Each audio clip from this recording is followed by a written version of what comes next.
So welcome to my YouTube channel. That's what we call The Good Life. Now today I'm going to be talking about all the jobs you can be doing up your allotment or in your home garden in the month of December.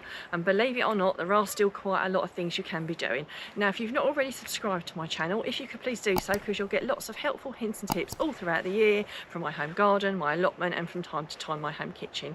Now the days are definitely getting shorter at the moment, and it's definitely getting a little bit chillier, but it's well worth getting up the allotment on those lighter, brighter days like today to get a few jobs done, because not only will it keep you warm when it's a little bit chilly, but you'll also reap the rewards of fruit and vegetables from your allotment or your home garden. Now some of the jobs you can be doing, if you've not started already, it's a really good time to prune apple trees and pear trees. So I haven't done mine yet, but that's a job that I can be doing in December. Also pruning my soft fruits, so like my raspberries and my black currants and my gooseberries, you know, red currants, that sort of thing. You know, that's another thing you can be doing this month if you want. So you've got a few more months where you could be doing your soft fruits, but December is a good to go month if you want to get ahead with that as well. So the other thing you can be doing is I've got some brassicas over there in that cage area.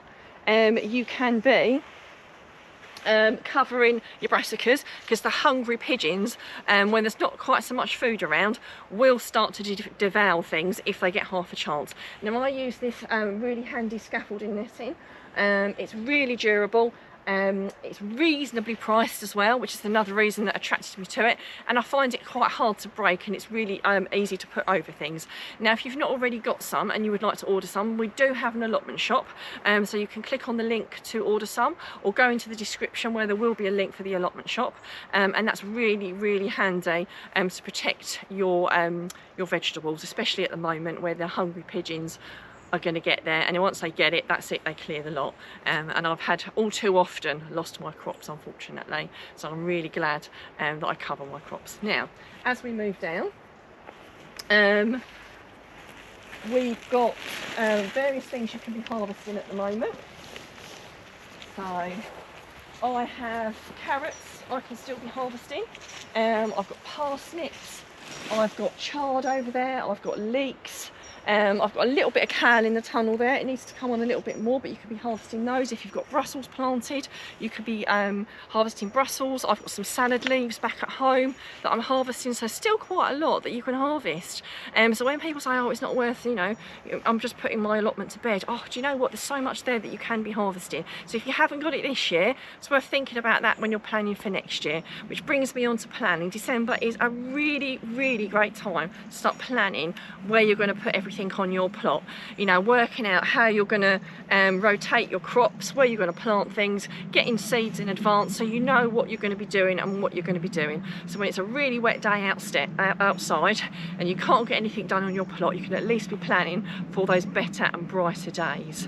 Now if you've not subscribed to my channel, it makes a massive difference to the amount of people that get to see my channel. So the more people that subscribe, the more YouTube will share it and the more people I can help. So if you've not already subscribed and this is your first time, please do so. And if you watch me regularly and you've not subscribed, if you can subscribe too, and please put something in the comments. Let us know you subscribe, let us know what you like best, let us know what you want to see, because that would really help us, and it will help a lot of other people too.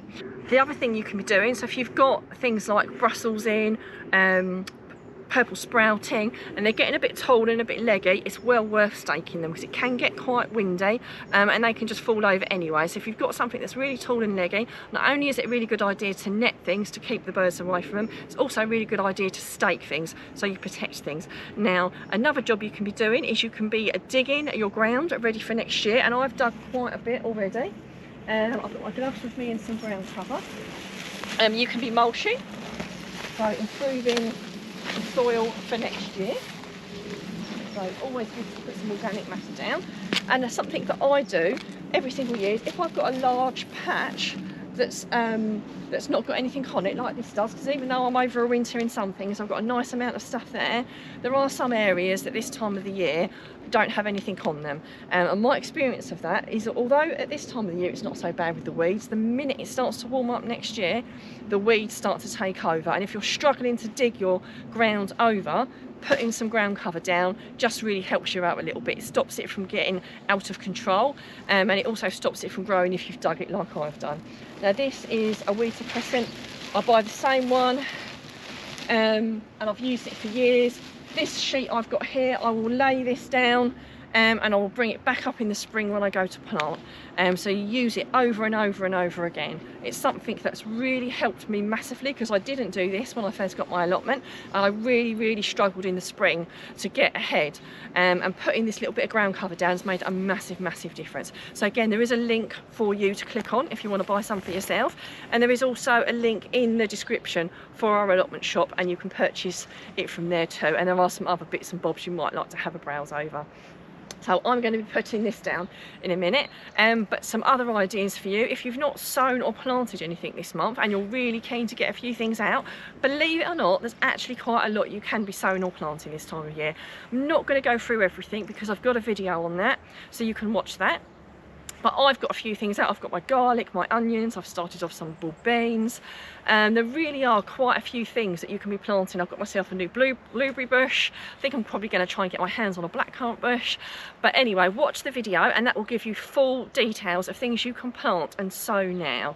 Now I hope you've enjoyed watching this video, and this has inspired you to do some jobs up at your allotment or in your home garden.